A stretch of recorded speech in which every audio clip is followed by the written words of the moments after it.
Good morning to all of you. Welcome to the Rajhans career private limited. मैं सूर्यभान सिंह।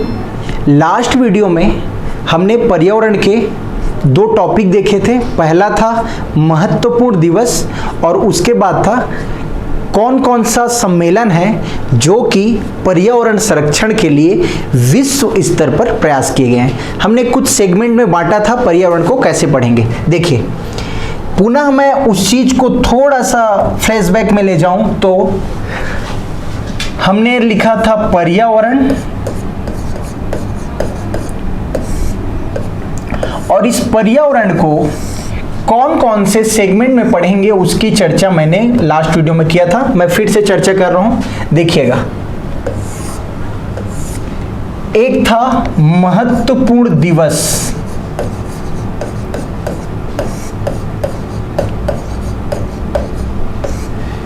महत्वपूर्ण दिवस। इसके बाद था सम्मेलन, ठीक है। महत्वपूर्ण दिवस के बाद है सम्मेलन।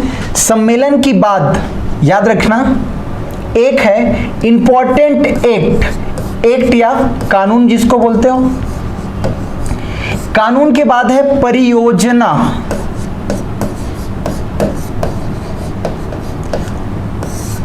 और याद रखिएगा एक महत्वपूर्ण सेगमेंट है महत्वपूर्ण शब्दावली, जिसमें हम देखेंगे इकोलॉजी का पहली बार उपयोग किसने किया, इकोलॉजिकल सिस्टम का पहली बार प्रयोग किसने किया, हॉट स्पॉट क्या होता है, जैव विविधता क्या होता है, ये सब 10% ऊर्जा संरक्षण का नियम किसने दिया, ये सब महत्वपूर्ण शब्दावली में हम देखने वाले हैं। इन सब के अलावा दो और है क्या, एक है जैव विविधता और एक है महत्वपूर्ण पर्यावरण आंदोलन।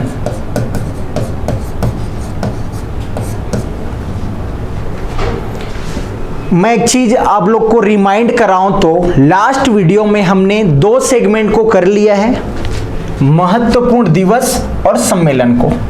चूंकि एक्ट, परियोजना, ये सारे सेगमेंट बचे हैं, तो आज हम सबसे पहले इस वीडियो में एक्ट को लेकर चर्चा करने वाले हैं। चलते हैं नेक्स्ट स्लाइड पे। एक्ट याद रखिएगा, साधारणतः आप क्या कर रहे हो, अभी वनडे एग्जाम दे रहे हो, तो वनडे एग्जाम में हमें टू द पॉइंट याद रखना है कौन सा एक्ट कौन से ईयर में आया और सरकार ने कौन सा एक्ट बनाया है किसी जीवधारी के संरक्षण के लिए। सबसे इंपॉर्टेंट, जैसे मैं रिमाइंड कराऊं तो 1972 में हुआ था, क्यों, पर्यावरण के लिए सबसे पहली बार प्रयास किया गया था 1972 को, जानते ही होंगे, जिसमें हमारे देश के प्रधानमंत्री जी भी गई हुई थी। उसी का ही एक आउटपुट आता है, क्या हमारे देश में 1972 को एक एक्ट बनता है जिसको बोलते हैं वन्यजीव संरक्षण अधिनियम। कब आया, 1972 को। 1972 को कौन सा अधिनियम, वन्यजीव संरक्षण अधिनियम। दूसरा है, याद रखना, 1974। दूसरा है 1974 को कौन सा, जल प्रदूषण रोकथाम अधिनियम।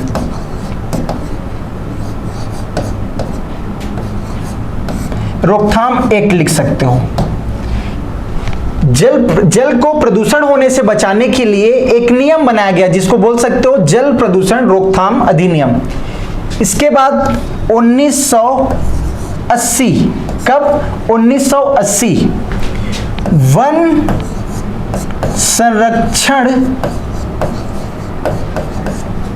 वन संरक्षण अधिनियम।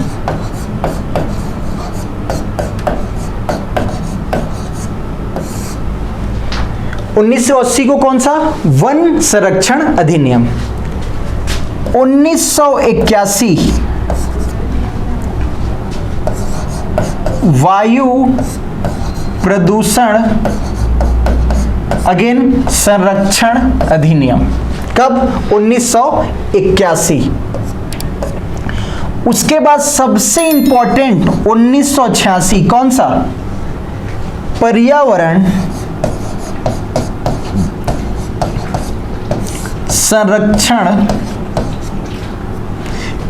संरक्षण अधिनियम। और एक इसके बाद सबसे इंपॉर्टेंट, बहुत बार एग्जाम में आया है, वनडे में तो कई बार आया है, 2002। कब?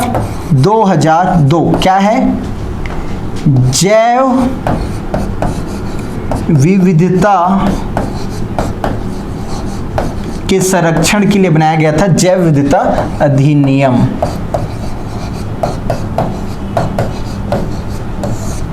सबसे इंपॉर्टेंट ये वाला है जी ये। उसके अलावा आप इसको याद रखिए, इसको याद रखिए। इसी में 1974 में एक आता है central pollution control board, central pollution control board CPCB। Central pollution control board की स्थापना कब की गई? 1974 को। ठीक है। इसके अलावा दो इंपॉर्टेंट है, 1952 और 1988। क्यों इंपॉर्टेंट है? क्योंकि 1952 और 1988 को हमारे देश में वन नीति आया, वन नीति 1952 में भी और 1988 में भी। ये है एक्ट से संबंधित अधिनियम, या बोल सकते हो जो भारत में कहीं ना कहीं जीवधारियों, पर्यावरण, वन्य जीव को संरक्षित करने के लिए बनाया गया था। ठीक है, ओके। देखिए, मैं एक बार और आप लोग को रिमाइंड करा रहा हूं। हमने महत्वपूर्ण दिवस पढ़ लिया, सम्मेलन पढ़ लिया, एक्ट पढ़ लिया। अब चलने वाले हैं परियोजना में। देखिए, परियोजना, परियोजना या इसी को बोल सकते हो प्रोजेक्ट।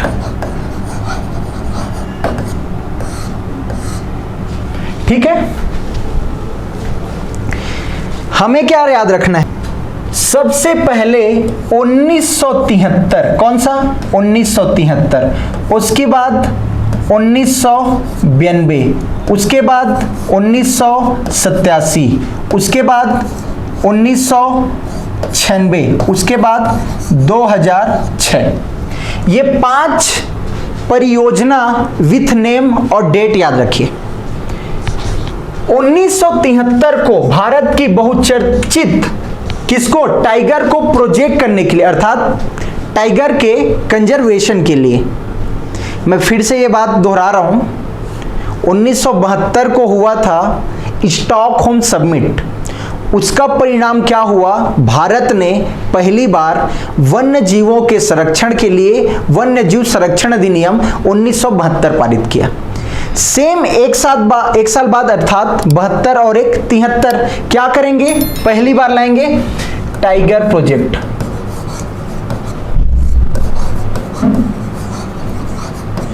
और यही टाइगर प्रोजेक्ट का ही क्या है, याद रखिएगा, इसी टाइगर प्रोजेक्ट की ही सफलता है कि भारत ने, अभी हम करंट अफेयर के क्लास में किए हैं, 2022 के टाइगर सेंसस के हिसाब से भारत में लगभग कितने 3682 टाइगर क्या हैं? मौजूद हैं, जो कि पूरे विश्व का 75% आबादी भारत में निवास करता है।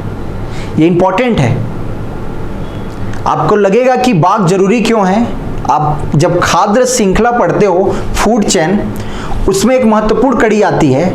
देखिएगा, यदि हम बाघों की संख्या कम हो जाएगी, इसी को बोलते हैं की स्पेसिस, क्योंकि ये संख्या में कम तो होते हैं लेकिन फूड चेन को नियंत्रित करते हैं, बनाए रखते हैं।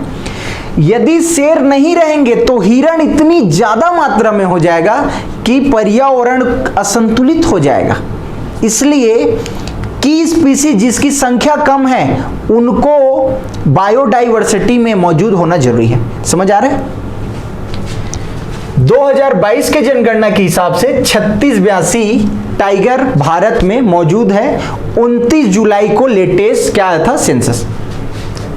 1992 सभी जानते हो, एलिफेंट प्रोजेक्ट।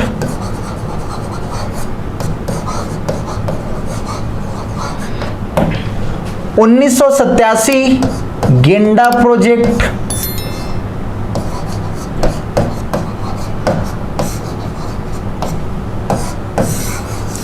1996 लाल पांडा।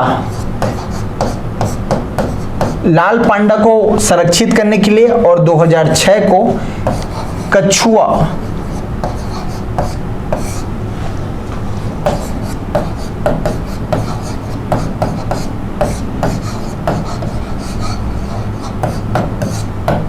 प्रोजेक्ट सबसे इंपॉर्टेंट ये है, ये वाला आप याद रखिएगा, 1973 और 1992, क्योंकि इसने हाल ही में 50 वर्ष पूरे किए हैं। बहुत इंपॉर्टेंट है। ओके, चलिए देखिए, फिर से हम यहां पे आए तो हमने महत्वपूर्ण दिवस कर लिया, सम्मेलन कर लिया, एक्ट कर लिया, परियोजना कर लिया। अब आ रहे हैं महत्वपूर्ण शब्दावली। देखिएगा, महत्वपूर्ण शब्दावली में याद रखना किसने सर्वप्रथम प्रयोग किया, किसका। एक होता है इकोलॉजी, इकोलॉजी। एक होता है ecological, ecological system, SYST system, ecological system. इसके बाद होता है हॉट स्पॉट, और एक है biosphere.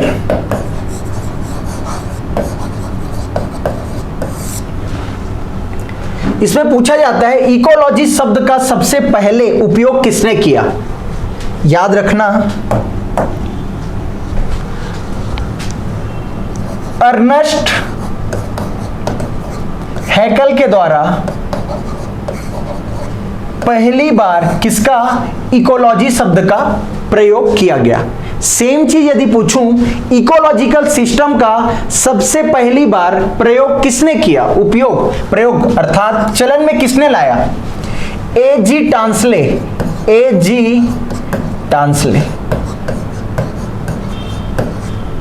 Okay, hot spot, hot spot important है। हॉट स्पॉट कुछ नहीं होता जी, थोड़ा सा अजीब वर्ड लग रहा होगा, लेकिन आप जब पर्यावरण पढ़ते हो तो हॉट स्पॉट एक महत्वपूर्ण सेगमेंट होता है। हॉट स्पॉट का पहले याद रखिए नॉर्मन मेयर। नॉर्मन मेयर करके एक पर्यावरणविद थे जिन्होंने सबसे पहले हॉट स्पॉट शब्द की अवधारणा को दिया, नॉर्मन मेयर।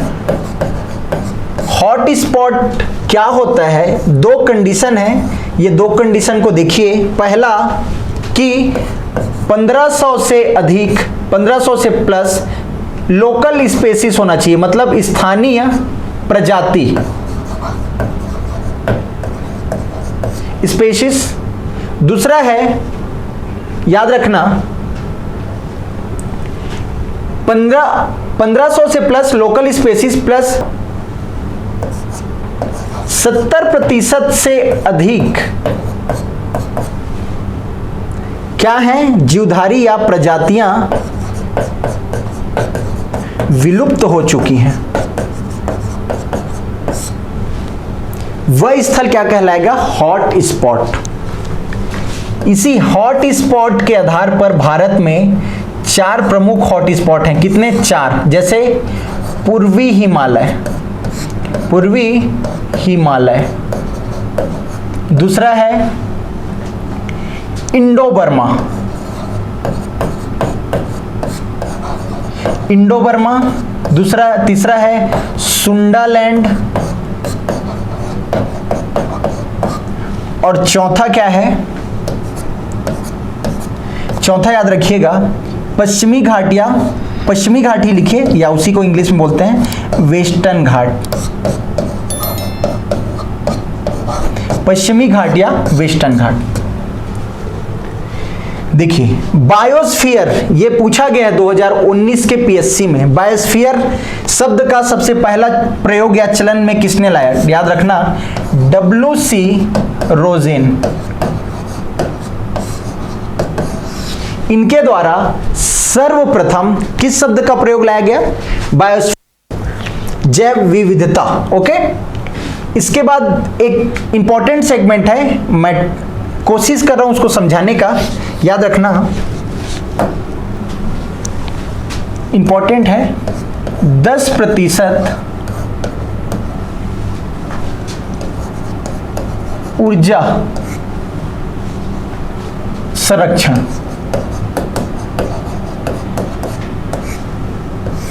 ठीक है, कैसे? इसको एक वैज्ञानिक ने दिया था, लिंडमैन।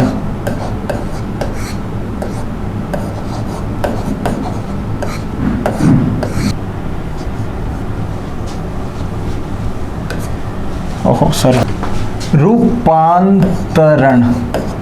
ठीक, 10% ऊर्जा रूपांतरण का नियम किसने दिया? एक वैज्ञानिक थे, लिंडमैन ने। समझिएगा, साधारण भाषा में मैं आपको समझा रहा हूं, काफी ये टफ है समझने के लिए, लेकिन आप एक बार समझ जाओगे तो आसानी होगी। कैसे? ये है घास, ये है हिरण, और हिरण को कौन खाएगा? शेर। शेर खा सकता है। ओके, घास है कितना किलो? घास कितना किलो है? घास में याद रखिए यहां पे है, घास है 100 किलो का। ठीक है, 100 ले लिया, 100 केजी का 10%, अर्थात 10 केजी किसके पास चले जाएगा? हिरण के पास। हिरण को अब शेर खाएगा, तो 10 केजी पूरा किसके पास? हिरण के पास नहीं जाएगा। कितना प्रतिशत जाएगा? 10%, और 10 केजी का 10% कितना? 1 केजी। अर्थात कहने का मतलब यह है, हिरण को जितना खाएगा, या जैसे शेर हिरण को खाएगा, अर्थात जो भी है पाचन करेगा, तो हिरण का पूरा एनर्जी ट्रांसफर नहीं करेगा, केवल और केवल 10% ही एनर्जी अपने आप रखेगा, अपने पास रखेगा। समझ पा रहे हैं? यह है 10% का ऊर्जा रूपांतरण अधिनियम, जिसको किसने दिया था? लिंडमैन ने। एक बार मैं और आपको रिवीजन के लिए बता रहा हूं। इकोलॉजी शब्द का सबसे पहला उपयोग अर्नेस्ट हैकेल, इकोलॉजिकल सिस्टम का एजी ट्रांसले, हॉट स्पॉट का नॉर्मन मेयर, बायोस्फीयर रिजर्व का WC रोजेन, और उसके बाद है 10% ऊर्जा रूपांतरण का नियम लिंडमैन ने। ओके, ठीक है। देखिए इसके बाद अगेन हम यहां पे आते हैं, परियोजना महत्वपूर्ण शब्दावली हो गया। अब जैव विविधता को देखिएगा, समझाने का प्रयास कर रहा हूं आपको, संक्षिप्त रूप से देखना।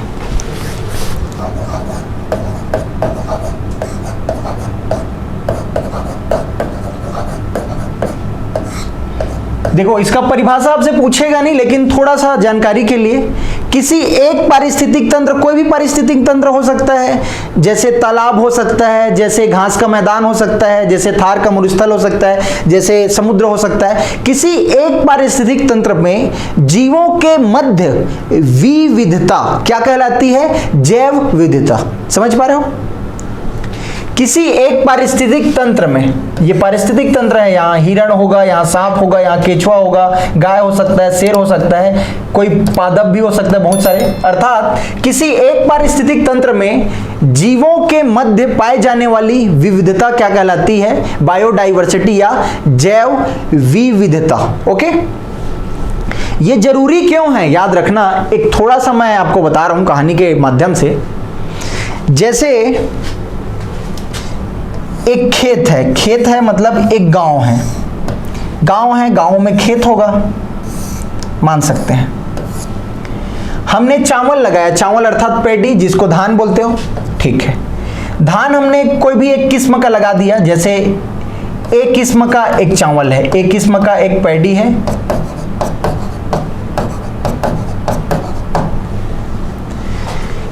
एक किस्म का एक पैडी है। प्रकार बहुत सारे होते हैं, जैसे सरना है, बहुत सारा है। एक किस्म का एक पैडी है, याद रखना।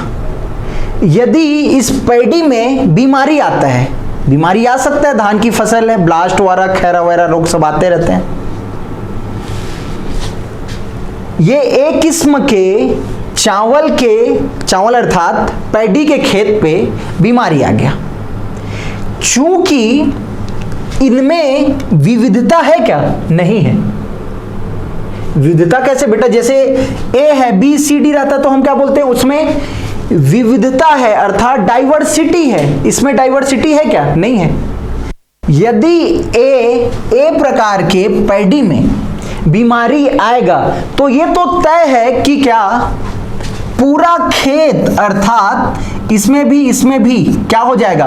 वो बीमारी क्या हो जाएगा? फैल जाएगा। कहने का मतलब ये है, यदि हम केवल एक प्रकार के धान के किस्म पे हम निर्भर रहते हैं और उसमें अनसर्टेनिटी अर्थात कुछ हो जाता है और बीमारी आ जाती है, तो उस पूरे क्षेत्र के धान का खेत क्या हो जाएगा? बर्बाद हो जाएगा। चूंकि यदि ए से यहां बी होता तो क्या यह बीमारी वहां पहुंच पाता? नहीं। यही कारण है कि जैव विविधता हमारे लिए इंपॉर्टेंट हो जाता है, वो डाइवर्सिटी लाता है।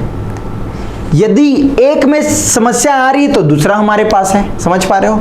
यह है जैव विविधता का महत्व। और बहुत सारे महत्व हैं। अब मैं एग्जाम के बेसिस पे आपको कुछ चीजें बता रहा हूं जो हमसे पूछा जाता है। प्रकार सरल हैं, 3 प्रकार के होते हैं। एक होता है प्रजातीय,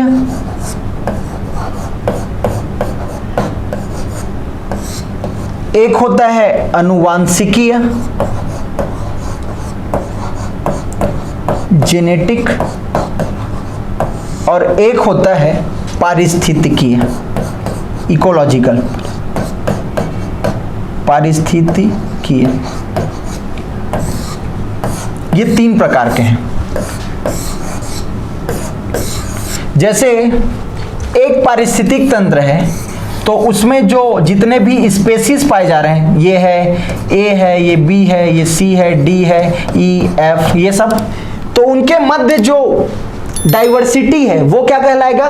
प्रजातीय जैव विविधता। उसके बाद अनुवांशिकी अर्थात एक गाय है, गाय एक प्रकार का, इन गायों के जीन में जो डाइवर्सिटी होगी, समझ पा रहे हो, वो क्या कहलाएगा? Genetic biodiversity. समझ पा रहे हो? एक पादप है और इन पादप के जो जीन में चेंजेस आएगा, जीन में जो चेंज रहेगा उनके मध्य, जैसे एक इंसान क्या है? प्रजाति है, लेकिन हम इंसानों के बीच भी जीन में चेंज रहता है। देखिएगा बहुत सारे जीन, मतलब अलग अलग जीन के लोग रहते हैं, इसलिए तो आदमी अलग अलग है, नहीं तो सभी इंसान एक हो जाते हैं। समझ पा रहे हो? अर्थात उनके जीन में जो प्रकार है, उस प्रकार की जो डाइवर्सिटी है उसको बोलते हैं जेनेटिक बायोडाइवर्सिटी। और इकोलॉजिकल बायोडाइवर्सिटी क्या है? इंपॉर्टेंट है, याद रखना। एक है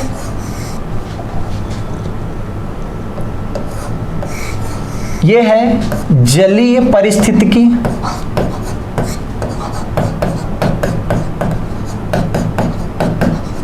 और एक है ये जलीय पारिस्थितिकी है, और एक है बोल सकते हो रेगिस्तान, मतलब यस, क्या बोल सकते हो इसको? मरुस्थल पारिस्थितिकी।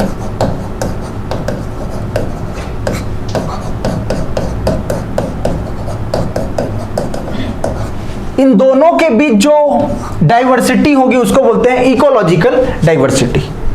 अर्थात जलीय पारिस्थितिकी और मरुस्थल पारिस्थितिकी के मध्य जो विविधता है उसको बोलते हैं हम पारिस्थितिकी जैव विविधता। ओके, इसी में एक टर्म आता है, याद रखना, इकोटोन। इकोटोन कुछ नहीं होता है, दो पारिस्थितिक तंत्र के जो मध्य एक, क्या बोल सकते हो, ये वाला जो ओवरलैपिंग कंडीशन है उसी को क्या बोलते हैं अपन, इकोटोन। जैसे यहां पे है वाटर और यहां पे है डिजर्ट, और इनके बीच जो मध्य में जो होगा मध्यस्थता वाला बॉडी, उसी को बोलते हैं इकोटोन। दो पारिस्थितिक तंत्र के मध्य जो स्थित इकाई है उसको बोल सकते हो इकोटोन। ठीक है, याद रखिएगा, इकोटोन को कई बार पूछा है।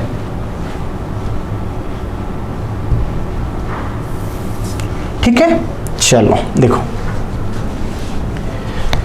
देखिए महत्वपूर्ण शब्दावली भी हो गया है और ये जैव विविधता। इसी में एक बेटा इंपॉर्टेंट सेगमेंट आता है, मैं बता रहा हूं आपको, बायोडाइवर्सिटी का मापन कैसे होता है, देखना।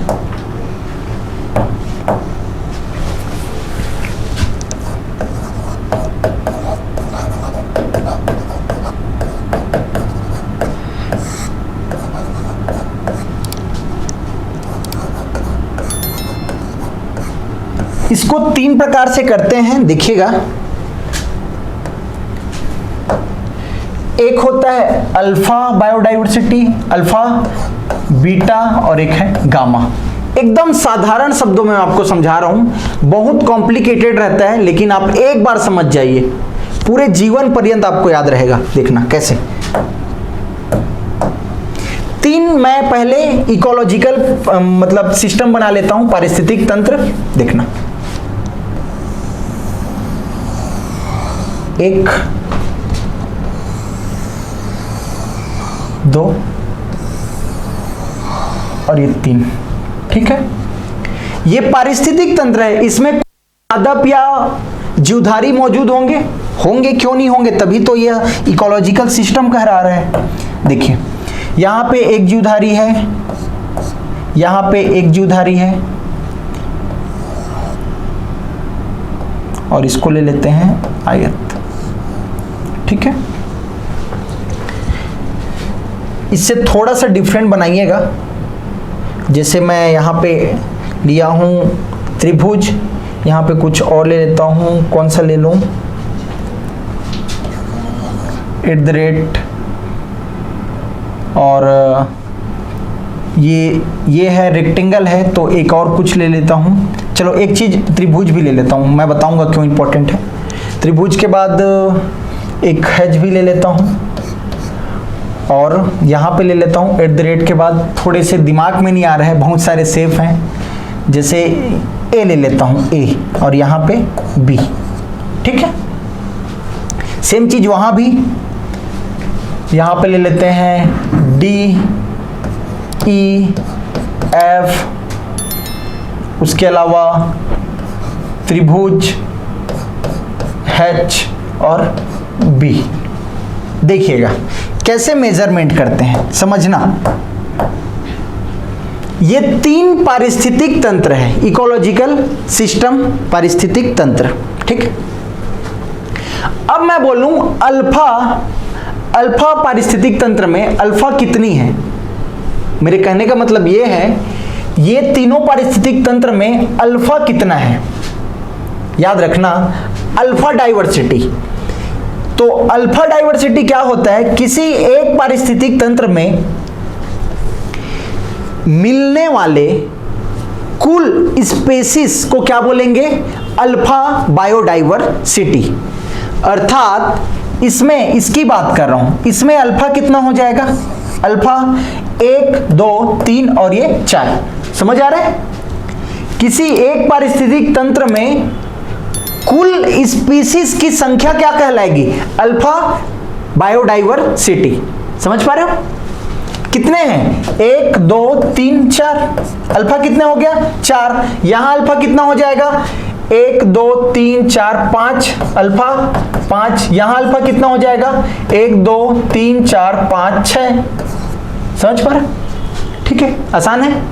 बीटा, बिटवीन, बीटा में क्या करेंगे, दो पारिस्थितिक तंत्र की क्या करेंगे, तुलना करेंगे, और जो ओवरलैपिंग है उसको क्या कर देंगे, घटा देंगे, वो क्या मिल जाएगा, बीटा डाइवर्सिटी।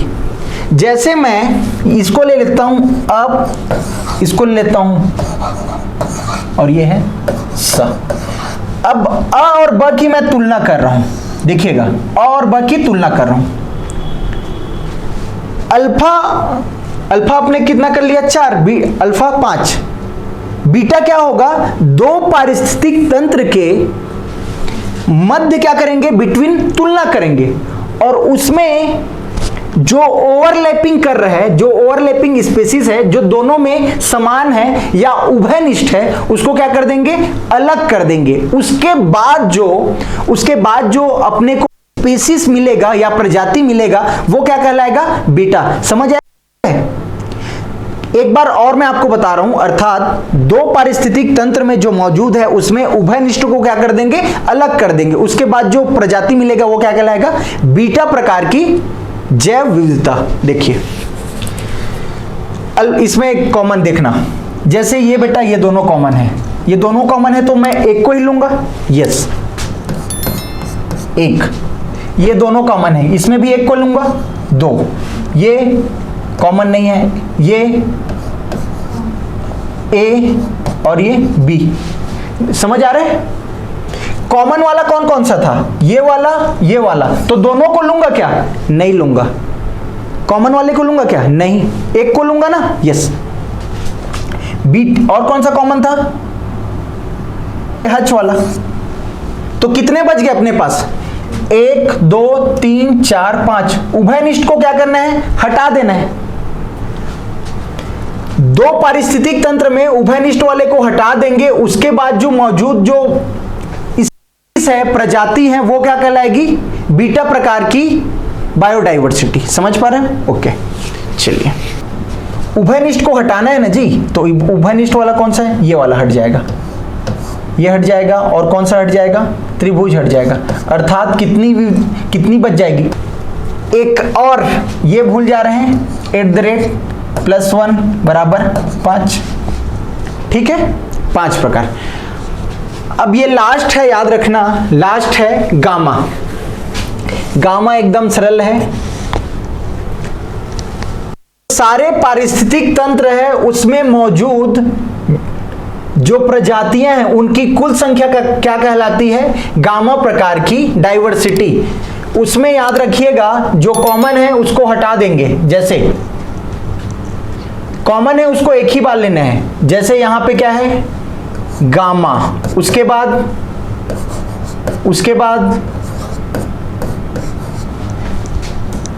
ए बी है, डी है, ई है, एफ है, उसके बाद त्रिभुज हो गया है, @ है, एच है, ठीक है। अर्थात सभी पारिस्थितिक तंत्र में कुल जो पादप है उनकी जो संख्या है वह क्या कहलाएगी, यूनिक स्पेसिस, गामा प्रकार की जैव विविधता। ये था अल्फा बीटा गामा। ये आप अच्छे से रिपीट करके देखिएगा, निश्चित ही आपको एक बार में समझ में आ जाएगा। बुक में बहुत ज्यादा कॉम्प्लिकेटेड तरीके से बताया गया है, ठीक है। चलो अब ये इसके बाद लास्ट सेगमेंट है, याद रखना, लास्ट है पर्यावरण आंदोलन। देखिएगा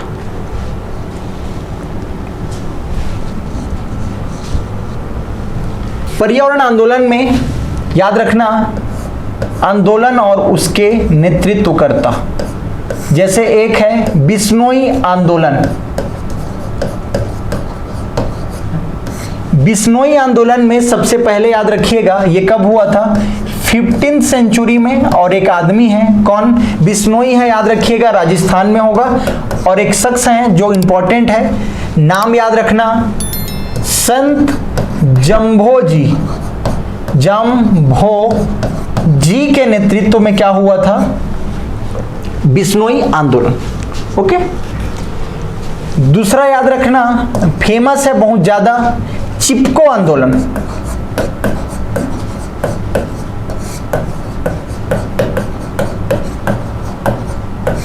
तत्कालीन यूपी में हुआ था, लेकिन अब यह कौन से राज्य में चला गया है? उत्तराखंड में। ठीक है, इसमें कुछ नहीं है, पेड़ को कटाई को लेके लोगों ने विरोध किया और पेड़ में जाके चिपक जाते थे, इसलिए इसका नाम पड़ गया है चिपको आंदोलन। चिपको आंदोलन में 3 नाम इंपॉर्टेंट है। कौन? चंडी प्रसाद भट्ट,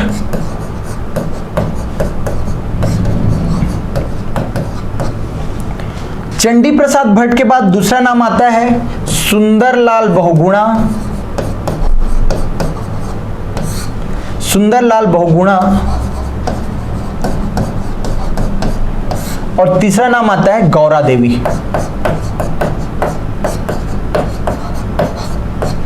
सुंदरलाल बहुगुणा का हाल ही में देहांत हुआ है, याद रखना, बहुत इंपॉर्टेंट है। तीसरा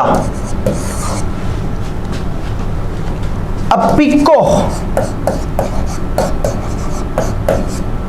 ये कर्नाटका में हुआ था। इसके जो नेतृत्व करता थे पांडुरंग हेगड़े।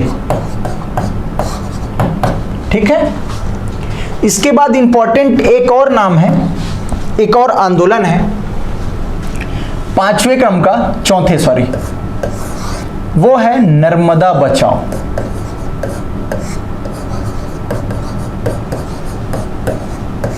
नर्मदा बचाओ आंदोलन। इसमें 3 नाम आते हैं, MBA। M से मेधा पाटकर,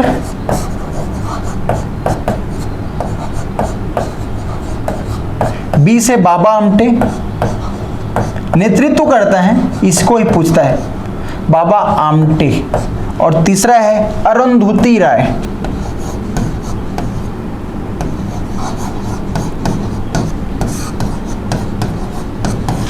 ये 3 नाम हैं और ये 4 आंदोलन है। देखिएगा, हम शुरू से एक बार रिवीजन कर लेते हैं। ये महत्वपूर्ण दिवस और सम्मेलन को हमने नेक्स्ट अर्थात इससे प्रीवियस क्लास में कर लिया था। इसके बाद आज हमने पढ़ा एक्ट, ये सारे एक्ट के बाद पढ़ा है परियोजना, जो जितने भी प्रोजेक्ट है जीवधारियों जंतुओं को बचाने के लिए, संरक्षण करने के लिए। उसके बाद देखे हमने महत्वपूर्ण शब्दावली, जिसमें ecology, ecological system, hotspot, biosphere reserve. इसके बाद देखिए 10% ऊर्जा रूपांतरण का नियम क्या है। इसके बाद बायोडाइवर्सिटी टाइप देखें, अल्फा बीटा गामा देखें, और इसके बाद था पर्यावरण आंदोलन, जिसमें बिश्नोई, चिपको, एप्पिको और एक है नर्मदा बचाओ। ठीक है, आप कोशिश कीजिए जब रिवीजन करें तो इन्हीं सेगमेंट के आधार पर पढ़ने की, और यदि वीडियो अच्छी लगे तो चैनल को सब्सक्राइब कीजिए, लाइक कीजिए, शेयर कीजिए। Thank you.